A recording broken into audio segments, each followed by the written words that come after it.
قد عدت يا شهر الهدى يا رحمة تسع المدى يا طهر قطرات الندى يا كل معنى للجمال.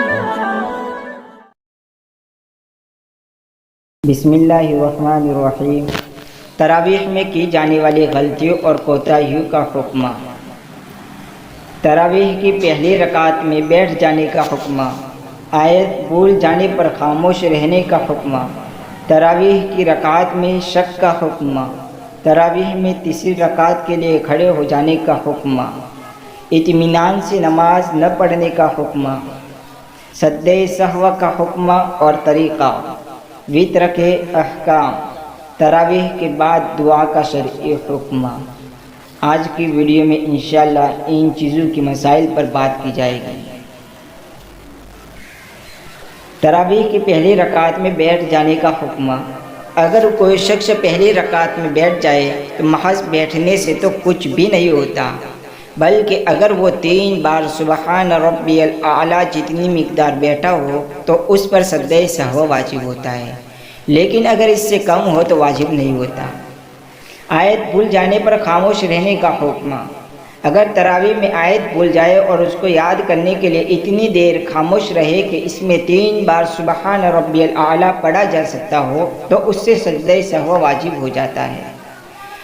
تراویح کی رکعت میں شک کا حکم۔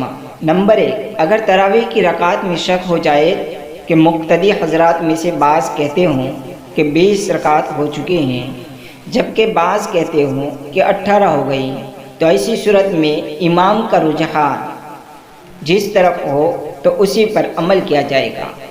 نمبر 2، اگر تمام مقتدی کہتے ہوں کہ 18 ہو گئی ہیں جبکہ امام کو یقین ہو کہ 20 ہو گئی ہے تو امام کی بات پر عمل کیا جائے گا۔ نمبر 3، اگر سبھی کو شک ہو کہ 20 ہوئی یا 18 تو ایسی صورت میں 2 رکعت تراویح کی نیت سے بغیر جماعت کے ادا کی جائیں، یعنی الگ الگ پڑھی جائے۔ تراویح میں تیسری رکعت کے لیے کھڑے ہو جانے کا حکم۔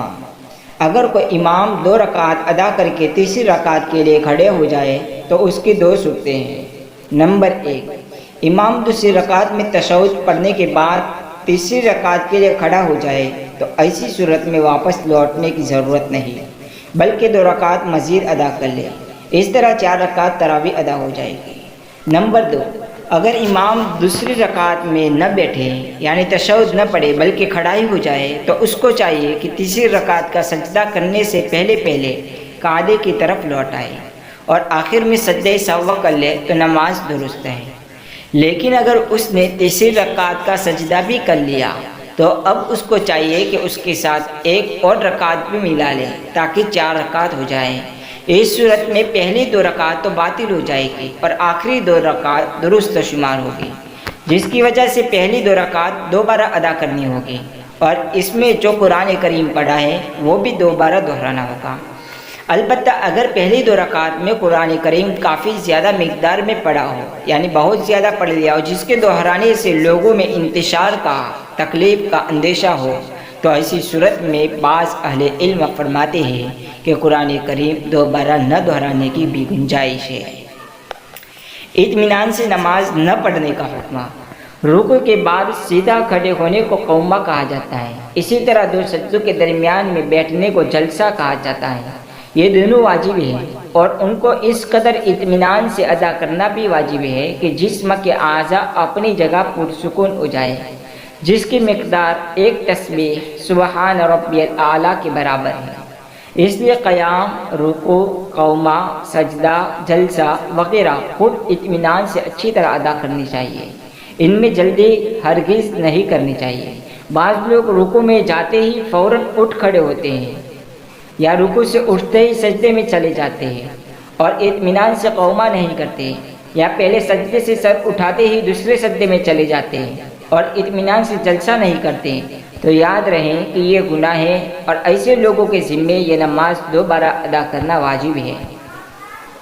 سجدہ سہو کا حکم اور طریقہ۔ نمبر 1، سجدہ سہو کا طریقہ یہ ہے کہ آخری قاعدے میں تشہد پڑھنے کے بعد پہلے دائیں طرف ایک سلام پھیرا جائے، پھر اس کے بعد 2 سجدے کیے جائیں، پھر التحیات سے شروع کر کے آخر تک پڑھ کر سلام پھیرا جائے۔